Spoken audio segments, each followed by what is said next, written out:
Oh yes, in the last class we talked about parallel plates and charged parallel plates will have electric field from the positive to the negative, and it will be a uniform electric field,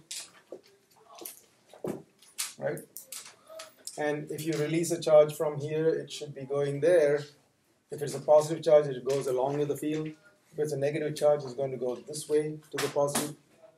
So a negative charge will run against the field. And I also told you, if the potential difference is V and the distance from here to here is D, I gave you a relationship for electric field. Electric field is equal to minus V over D. That is the last equation I came up with, right? Electric field is minus of V over D. So if you're looking from here, when you go from here to here, it's going to be a potential drop. So the difference is a potential drop. So the V itself is negative and D is positive. So since V itself is negative, negative of negative becomes positive.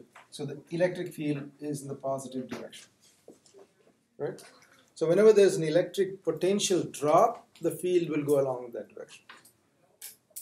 If there's a potential drop, like over here is 50 volts at this point, and over here it is 40 volts, then there is a potential drop when you go from here to here. So the electric field is from here to here. Electric field runs from higher potential to lower potential. Higher to lower. So try to understand the connection between electric field and potential drop. Okay? Now, which way will an electron move when released here? Against the field. Which way will a proton move? It will go that way. Any positively charged ion will go this way. Any negatively charged ion will go this way. So potential difference, so that's an important equation. And here I told you the electric field also has another unit called volt per meter. Volt. Potential difference is measured in volts. You can get confused with the V for volt and potential difference. Because for potential difference also we say V. Unit also is V for volt. So V over M. So as you see in a unit, then that means volt. If you are seeing it as part of an expression, then that is basically potential difference. Don't look at it as a unit. Okay? Do you understand this part? Now coming to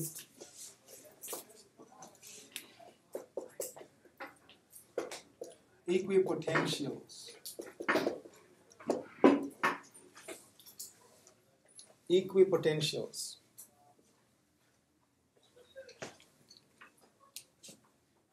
As the word implies, equipotentials means the locus of all the points which have the same potential. The locus, in other words, connecting all the points which have the same electric potential. That's called equipotentials.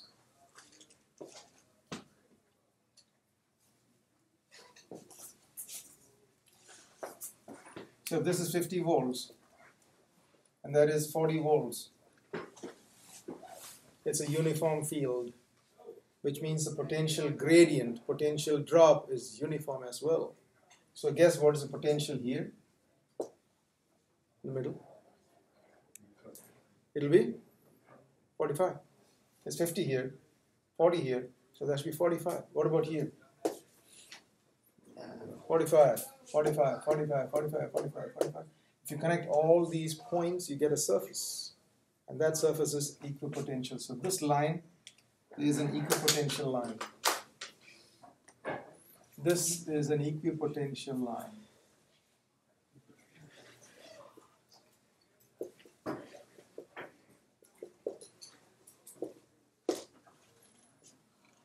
Now if I do the same thing here, what voltage is supposed to be? Over here, Thomas? 47.5. That's right. That's be 47.5 all over. And so it's going to be like that. This is the equipotential line.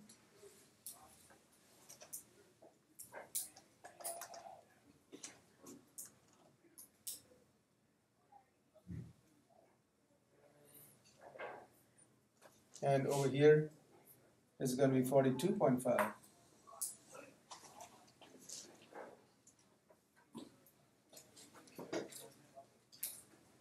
And so there are multiple, infinite number of equipotential lines you can draw, right? There's one here which is a 50 volt line. There's one here that's a 40 volt line. So equipotentials are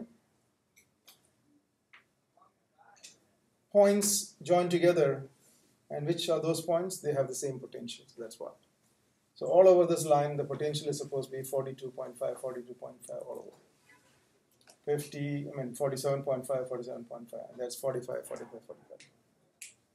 Because the field is uniform, the potential drop is also uniform. So it drops exactly the same amount because the field is uniform. So the potential drop over that distance, we call it potential gradient. This whole thing we call potential gradient. You know what gradient means? What's gradient? Another word for it? Slope. Slope, that's right. So the potential gradient is basically the electric field. How much potential drop is taking place in that distance? That is called potential gradient. So the potential gradient is very uniform from here to here because the electric field is uniform. That is why you're dropping by equal amounts everywhere. So if it is something that's just close to this, it may be 41. Right? It depends on how far it is. So if you are told what is the potential at 2 centimeter position, at 2 centimeters away, the whole thing is 10 centimeters, 2 centimeters away, what is the potential? So what do you do? For 10 centimeters, there's a 10 volt drop. Right? For 2 centimeters, it's going to be a 2 volt drop. So 2 volt drop is 48. You understand? So you can figure out what potential it is at any point just by looking at the potential gradient concept. Now, if you have a uniform, if you have a isolated positive charge, if you're an isolated positive charge, how do you draw the field lines? Field lines. Straight out. Straight out.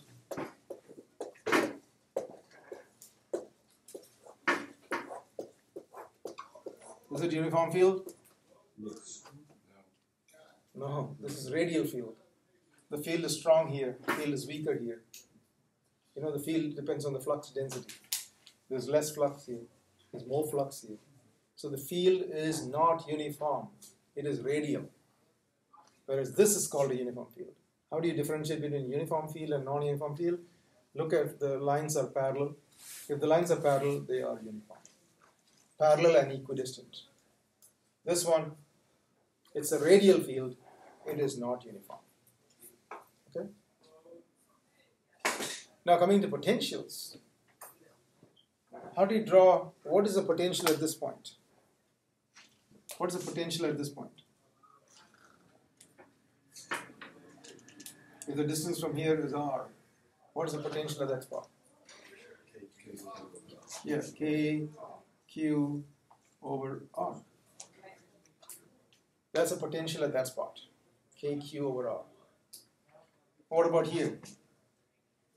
What about here? Same distance r from. Is it going to be uniform? Same potential. So if I draw the locus of all those points, I get a sphere. That's a unit. That's a positive charge, and you get a surface. All on the surface, everywhere on the surface, you're going to have the same potential, right? So that's an equipotential surface. That's the surface. That's equipotential surface. Now, further away you go, the potential is supposed to decrease. The potential is going to decrease as you go away. So you can see the graph. That's a potential versus position. For an isolated charge, the potential will be highest right there, and that is, highest means like it can be infinitely high, because when you go r approaching 0, the potential will be very, very high because it's too close, right? So the potential graph is going to go from like that, and then it's going to die off like that. It won't touch the x-axis or y-axis. That's how the potential graph is going to be here.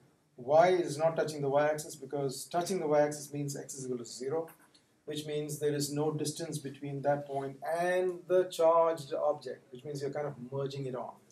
That's not possible. You can only go that close, right? So if you go that close, it's almost pretty high value. And then as you go outwards, it's inverse. It's an inverse proportion. You can see that, inverse proportion. So the graph goes down like that.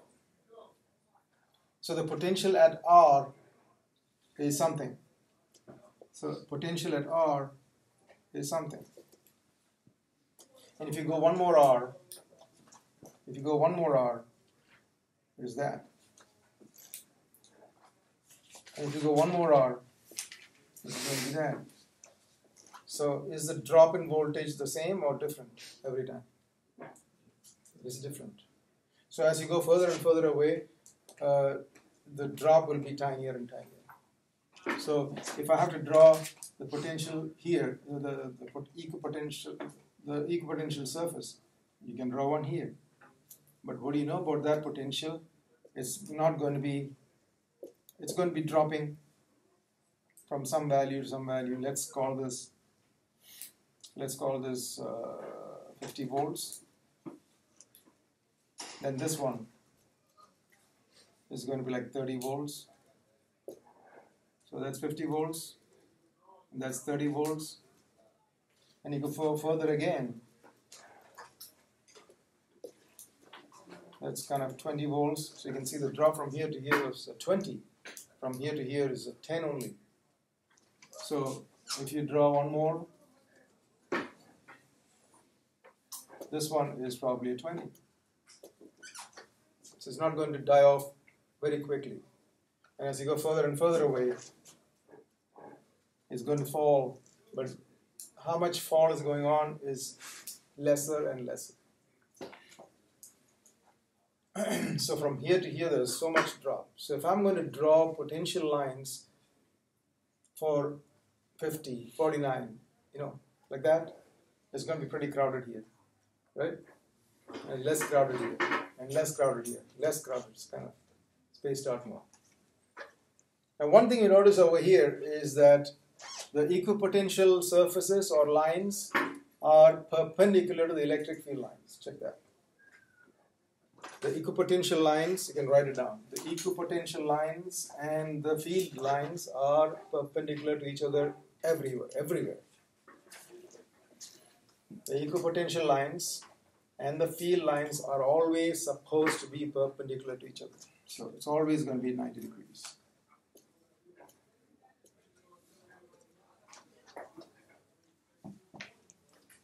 Equipotential surface lines and the field lines are supposed to be perpendicular to each other everywhere. Now look here inside here. It's perpendicular, perpendicular, perpendicular, perpendicular. That's why I'm curving it like that. So it's perpendicular. See that? Why did I curve? Nobody asked me about it. That's because it has to be perpendicular. So why is it curving? Because this is not a uniform field. So it has to curve so that the 90-degree angle is formed. And over here you can see it's all 90 degrees. Now on a weather map, they show some graphs showing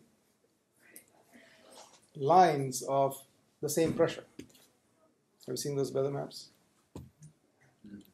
So there is a high pressure, they'll put it as capital H. And then around that they'll draw equipressure lines, not equipotential lines, equipressure lines. And so basically there are a lot of weather stations here and there, they pick up the data and send it. And so when they plot all of it, it will look like that one, and then like that. Like the shape may not be exactly the same, so like that.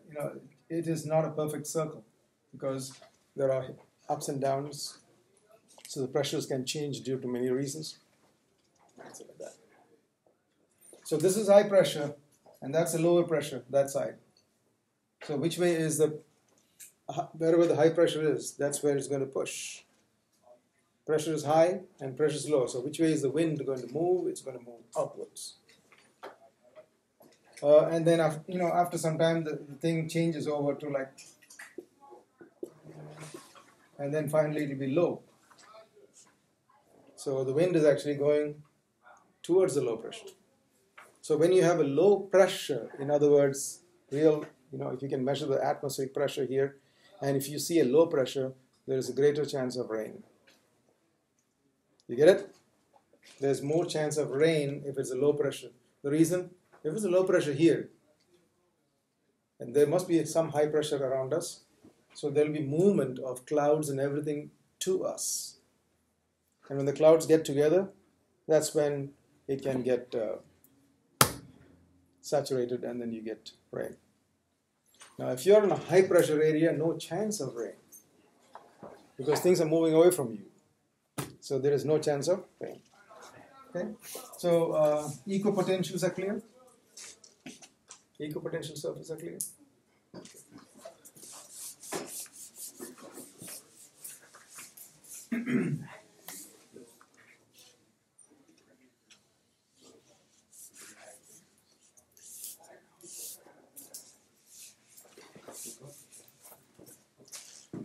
All right. What is the definition of potential difference?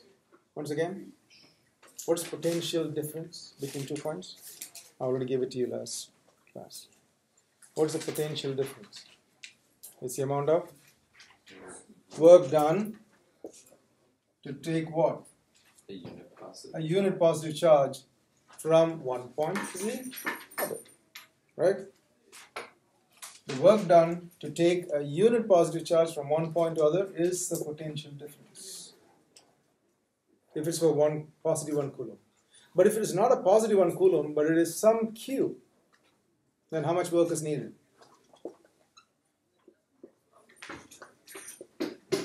What's the work done on Q coulombs? If the potential difference between 2 points is V, that means how much work you do on 1 coulomb. So if the potential difference is V on Q coulombs, how much work is required to be done? So W is equal to QV. It's an important equation. How much work is done on a charge to move it? And from here you can see the definition of potential difference is W over Q. Work done per coulomb. You see it? Joules per coulomb. So the unit of potential difference is joule per coulomb. And you know the difference between potential difference and potential. What is the difference between potential difference and potential? Don't get confused by the two things. What is potential and what is potential difference? Yeah. Potential is more from That's right. The potential at this point is the work done on 1 coulomb to bring it from infinity to here. That's the meaning of potential. And potential difference is basically to take a unit positive charge from here to here. That's called potential difference. So you have 2 spots. If you want to take 1 coulomb from here to here, how much work is required? That is potential difference. Potential is the amount of work required to be done if it is this charge. What is the potential at this point? It is the amount of work required to be done on a unit positive charge to bring it from infinite far off place to here. They're both measured in volts, but you understand the difference between them. Okay. All right.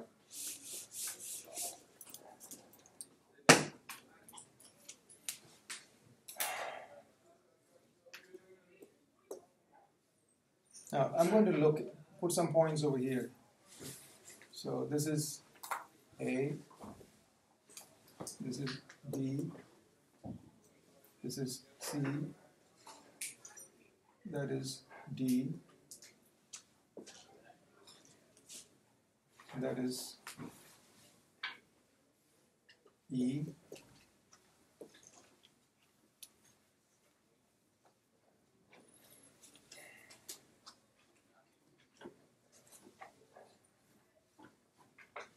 suppose I have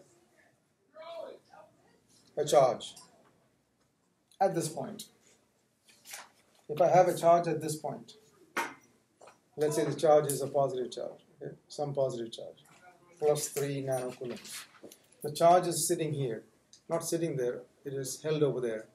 How much work is required to be done to take that charge of like 3 nanocoulombs from here to here? How much work is required to be done to take a charge from here to here? Why 0? Potential difference is 0. So you don't require to do any work. It's like gravitationally, how much work is required to move this marker from here to here? Nothing. Nothing. Because both of these are same potential areas, right? And the route does not matter. How much work is required to take this marker from here to here? Doesn't matter how I'm taking it. Still the same. I've not done anything to it. So the potential energy here and the potential energy here are exactly the same. No matter how you took it, right? From here to here, you can take it like that. It doesn't matter. So which means if I'm going to take something from here to here, but I'm taking a different route, it's still no work done. Make sense? All you have to think about is there a potential difference? No, there's no work done. Net work done, 0.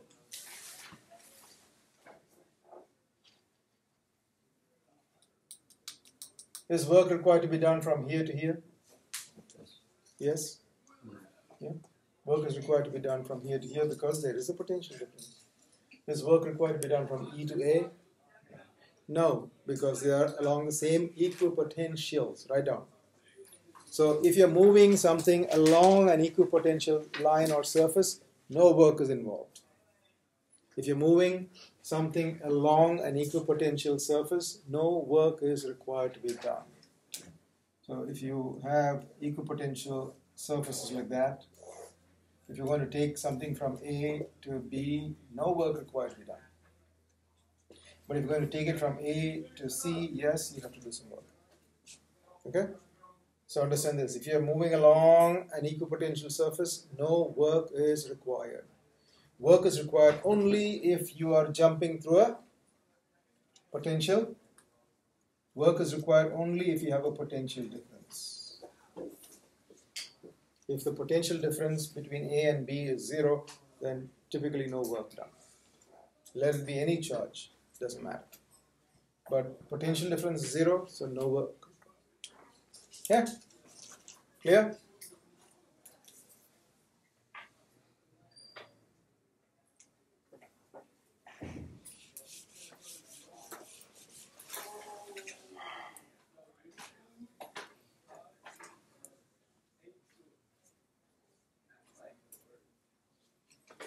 Now,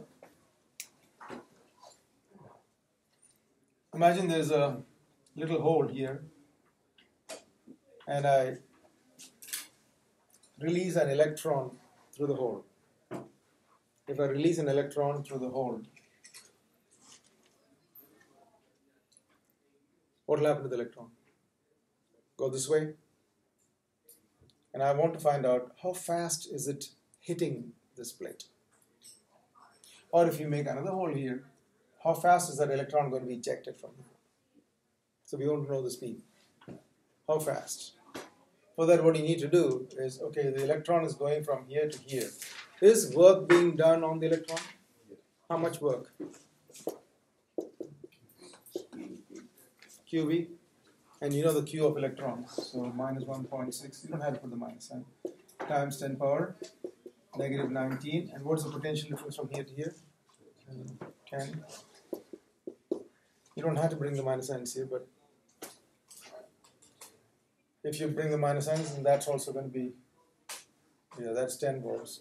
So work is done by don't bring the minus signs in, that's the safest way to do it. Just get the magnitude, you know it's going this way. So it is definitely being worked on by the field. So, and this is 1.6 times 10 to the power of negative 18. Right? What? What's the unit? Joules. Now that is the work done on the electron, and in what form is the electron picking up that energy? Kinetic energy. So the work done equated to change in kinetic energy. And if I'm releasing from rest, I'm starting with no kinetic energy. So change in kinetic energy or the final kinetic energy is the same. Yes, Michael?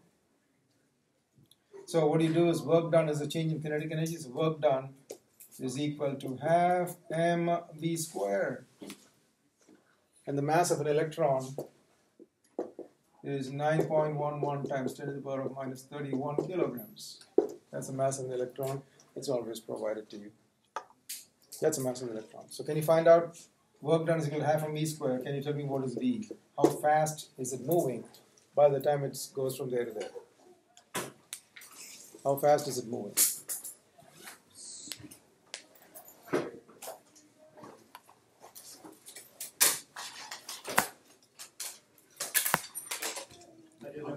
So what you do is just multiply by 2. So v is equal to 1.8. So 1.9 times 10 power 6 meters per second, which is reasonable. It is pretty fast. You know what? On those tube televisions, they work on similar concept. So what we have is an electron gun. And what's an electron gun? That's at the back. The electron gun is at the back. There's a small filament. The filament is heated, and when the filament is heated, electrons are kind of emitted out because of the heat. And once the electrons come out, then we have an anode and a cathode to accelerate it. So this electron, there are basically cylindrical anodes and cathodes, so they just accelerate from between those two, and that acceleration gets some speeds like this. And after it gets a speed, then it will coast into an equipotential zone. And the equipotential zone is basically the whole tube is basically one potential. So it is going to drift through there and hit the screen with that speed. And the screen is, zinc sulfide or something like that, the fluorescent screen. So when the electron goes and hits there, it surrenders its energy, causing it to, illuminate. So on a screen, why the thing comes out green or blue or whatever, if you see an ECG monitor, you will see all those things. So the bright line that you see there is because of the electron hitting at one spot. Now, as the electron is hitting, if you deflect those electrons to go up and down, then it will actually make a trace on the screen. That's what you, in a cathode ray oscilloscope. Cathode ray, what's a cathode ray? Beam of electrons. Cathode rays are beams of electrons.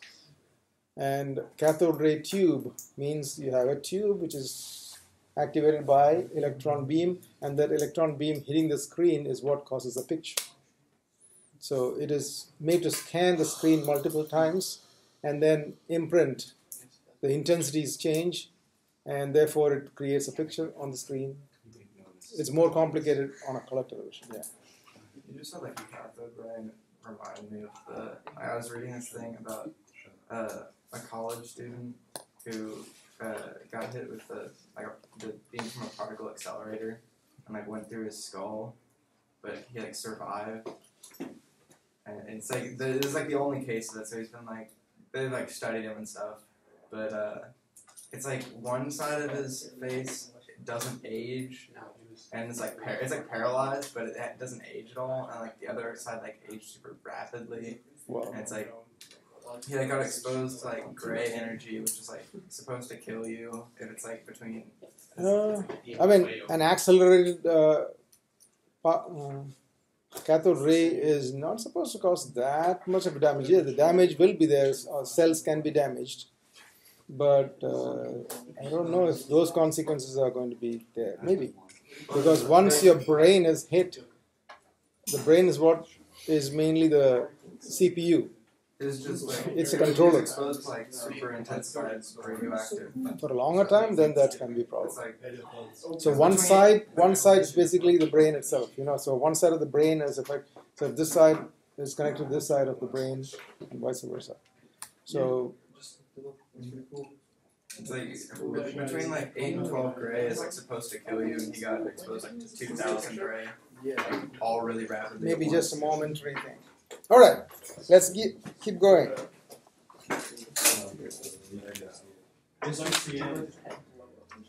No, like they burned through his skull and brain. Send it to me. Okay. Was it just like a tiny hole? I mean, Like half his head gone? no, it was like a super. I mean, it's like a beam particle. So I don't know about It's like super. No, I just. I mean, like a bullet. It's gonna go in, Yeah. and then it's gonna make a huge exit. All right, I'm just saying. potentials are vectors or scalars. They're scalars. It's energy. So it's just a scalar. Electric fields are vectors, and so there you should be careful about directions and all that. But on potentials, you don't have to worry about the route that you take. It doesn't matter. So as long as a potential difference, that is what it is. Potentials are just scalars. Doesn't matter. Like this marker is on here right now. The marker is sitting here. If I want to move the marker to here, how much work am I doing? I can go in it, taking any route. But how much work I'm doing is just the vertical height required, right? So you don't actually take all the distance into account. Basically what I'm doing is I'm lifting it from here to here. That's when you're doing the work. And then when you go from here to here, you're going on the equipotential. You get it? So potentials are basically scalars. So if you're told what is the potential at a certain spot, so suppose I have plus 10 microcoulombs and you have minus 10 microcoulombs. What is the potential right in the middle? Zero. Because from the positive charge, you have a positive potential, some value. From a negative charge, you have a negative potential. So therefore, the total is going to be zero. You get it? So there's no direction and all that involved. Now, if you want to find out here, what's the potential, then you find the potential from here to here, find the potential from here to here, just add them up. Just add them up. Obviously, the potential from here to here is a positive thing, but small. The potential from here to here is a larger thing, but negative, right? So when you add them up, you will ultimately get a negative value. That's at that spot. Now, suppose I want to bring 3 charges. If I want to bring 3 charges and put them at the corners of an equilateral triangle, and the charges are 10 microcoulombs, 10 microcoulombs, 10 microcoulombs. If I want to bring the 3 charges into those spots, how much work should I do altogether? You see? Where were these 3 charges? Far away. And I'm bringing them and putting them in this pattern. How much work should I do altogether? How do you do this? That charge was not there before. Okay? How do I bring it? I take it from far away and put it here. How much work is required for that?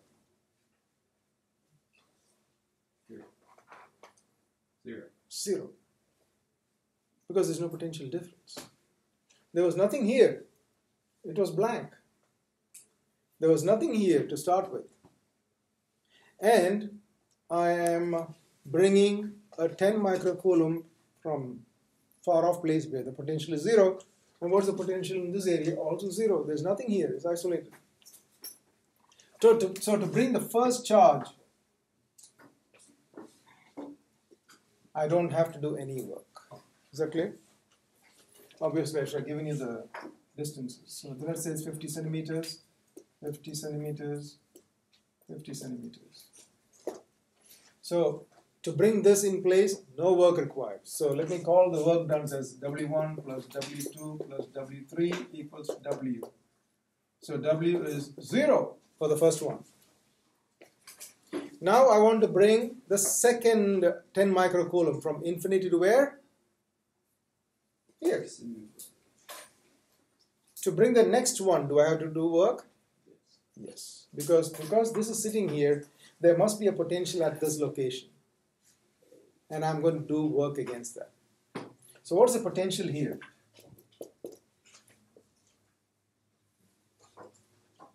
What is it? K, Q over R. KQ, that's the only charge here.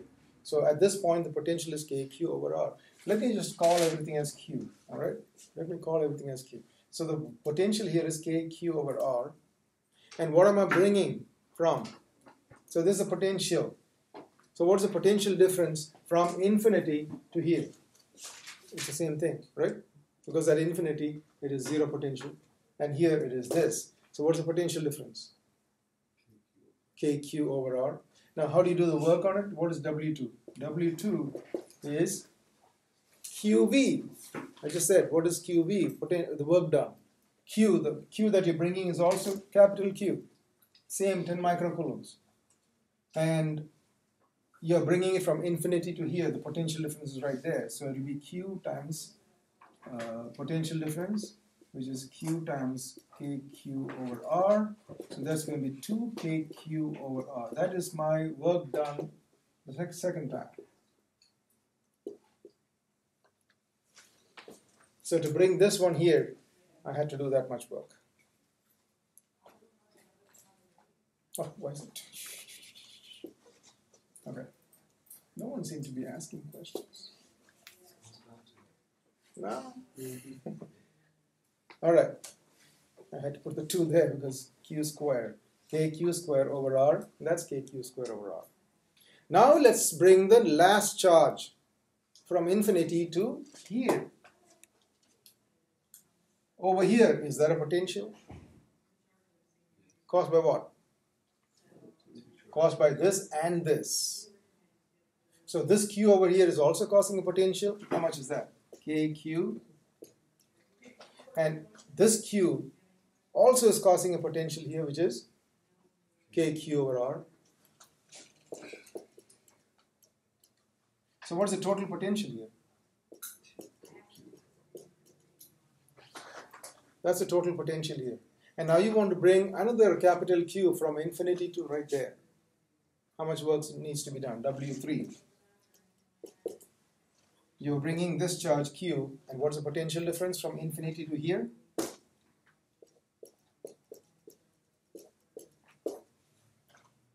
So how much work is that? 2KQ squared over R. Does it make sense? So put that down here. 2KQ squared over R. So what is the total work I have to do in placing all these three? 3KQ squared. That's it. 3KQ squared over R. And then you can put the charges and all that in and find the answer. So it'll be like 3 times 9, 10 to the power 9 times 10 microcoulombs.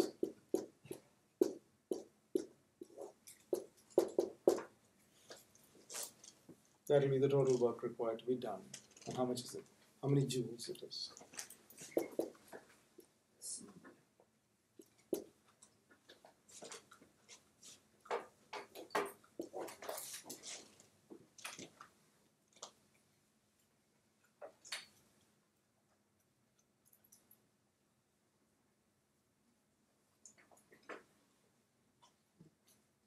.4.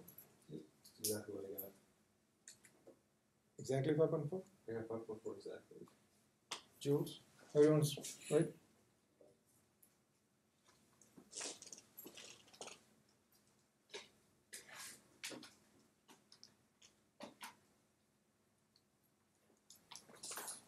Interesting. I'm confused as to when we stopped using R squared because R squared is for field. different equations. Yeah.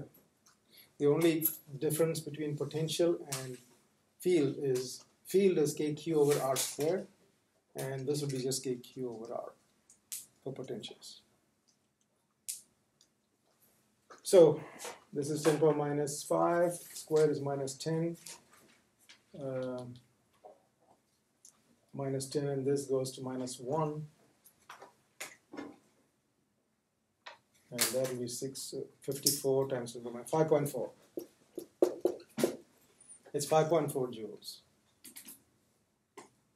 That's the work required to be done to bring all the three charges in place. Now, if I tell you it's a square, what do you do? Same thing. Just the same thing. If I tell you there's a square of 7.5 and the charges are the same to be brought in, how much work is required to put this one here? 0. And put the second one, KQ square over that distance, right? The third one, yeah, this one is this is far away. You see it? So to find the potential here, you find the potential of this one here, which is KQ square over R, but from here to here is not R, it is radical 2R. Because this is radical 2R. So this one will have KQ square over R plus KQ square over radical 2R. So keep that. And for here, you have to take KQ square over R, KQ square over radical 2R, KQ square over R. Sum it up. And then find the potential difference. Once you find the potential difference, you can do the work. Okay, so different ways to tackle it, but that's what exactly it is. Okay, Mr. Sam, how would you find the last one though? What would it be? So if you're putting the first one, no work. Second one, the potential, the work required to be done is KQ squared over R, because R is this. To put the third one here, the potential from here to here is KQ squared over radical 2R. And the potential from here to here is KQ squared over R. So that is the potential at that spot. So this is the work done, because I already brought the Q. So that's the work done. That's the work done over here, that's the work done over here. To find the work done over here, from here it is KQ squared over R. From there it is KQ squared over radical 2R. And from there it is KQ squared over R. This is the work 3. This is work 2. That's work 1. Add them up, and that's your final answer. Okay?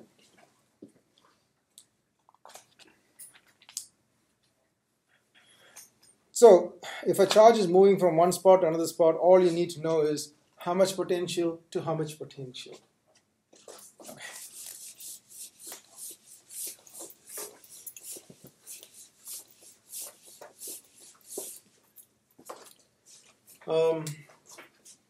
Let's say you have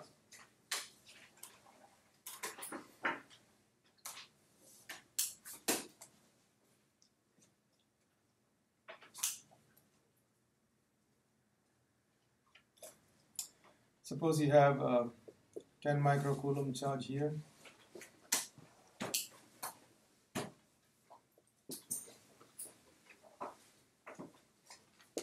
And here you have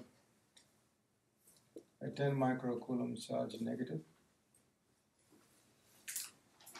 Oh no, positive.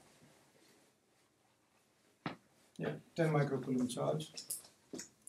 And this distance from here to here is 10 centimeters.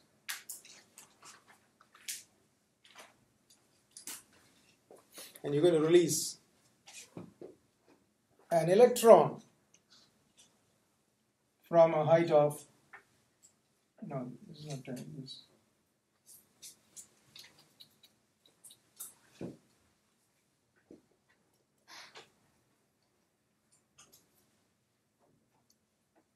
$60 centimeters.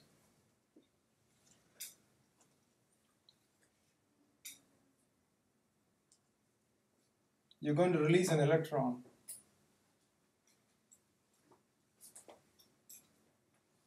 from a height, from a distance of 80 centimeters, the electron is just released.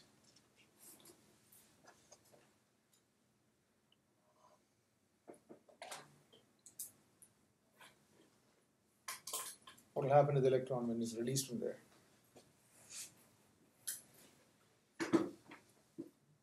Moving straight. If you draw the equipotential lines here, this is the equipotential line, like that, like that.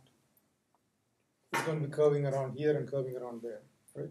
So it's going to come down because both of them are exact same positions. So it's going to come down from here, and it crosses here with a certain speed, velocity. Find out that velocity. What is the velocity of the electron when it crosses that spot?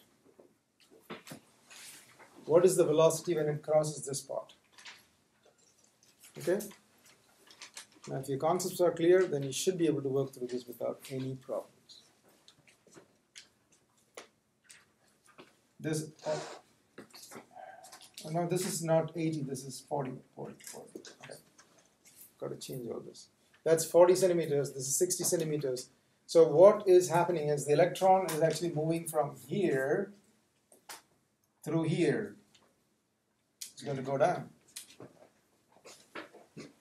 Why is it coming down this way? Okay, between these 2 points, which is the higher potential? Is that a higher potential or this is a higher potential? This one is higher potential. This is a higher potential. That's a lower potential because you're going away from both of them. So this potential is going to be lower. This potential is going to be the highest potential. And this being electron, it will come to the highest potential. Does it make sense? Does it make sense? So this being an electron, it is going to get sucked into the higher potential. If it is a positive charge, it will run away from it. So, how do you proceed with this? Find the potential here and find the potential here. That's your first job. What is the potential at this spot from 10 microcoulombs?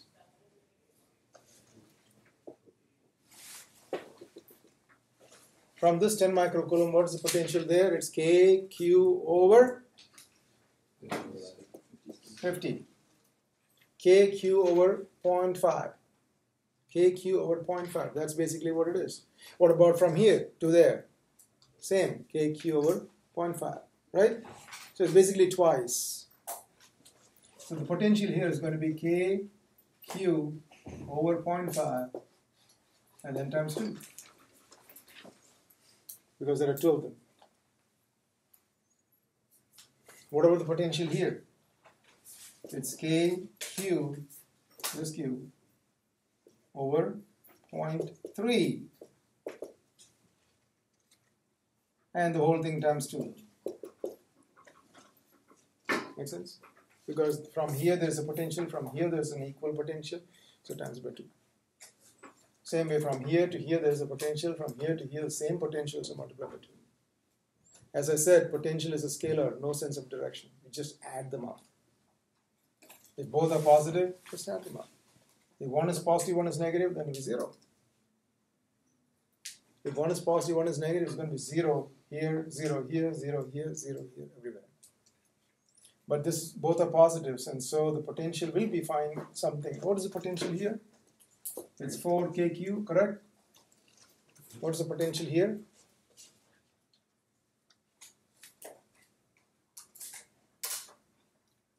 .66 KQ, right? 6.67 KQ. Does everybody get? So which potential is higher? The bottom one is higher, and that is lower. So what is the potential difference between here and there? That's what matters for the electron. What is the potential difference? Potential difference is 6.67 KQ minus 4 KQ. Basically, it's 2.67 KQ. So you can actually put the K's and Q's here. So 2.67 times 9 10 power 9 times 10 microcoulombs. What was the answer of that?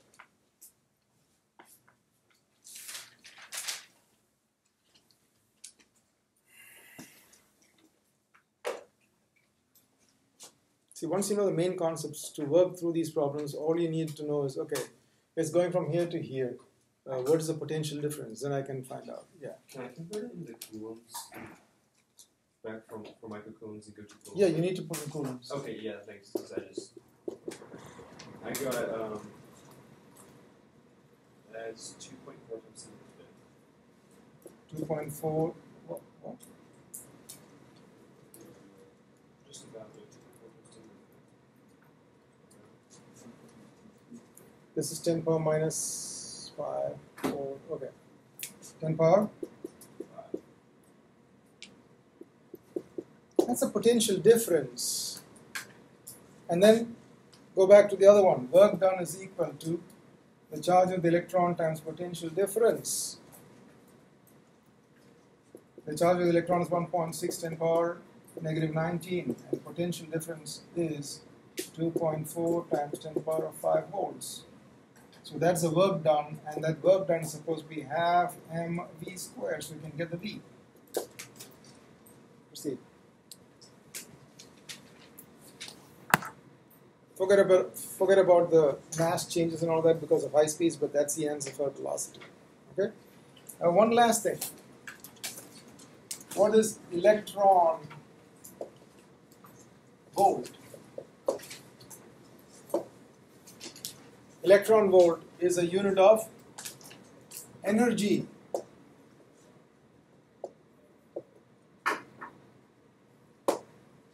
It's a unit of energy. It is not a potential difference. And write down the definition of electron volt. Write down the definition. It's the amount of energy. It's the amount of energy acquired by an electron when accelerated by a potential difference.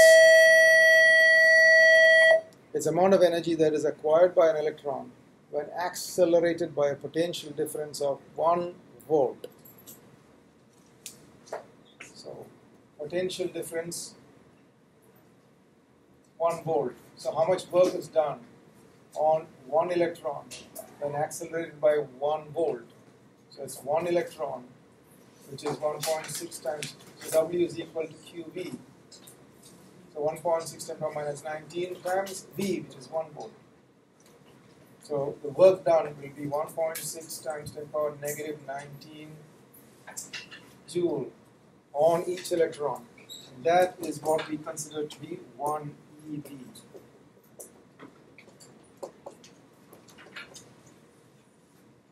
When the energies are very small, like on atomic scales, you know, how much energy is needed for an electron to jump up and down, those are measured in electron volts.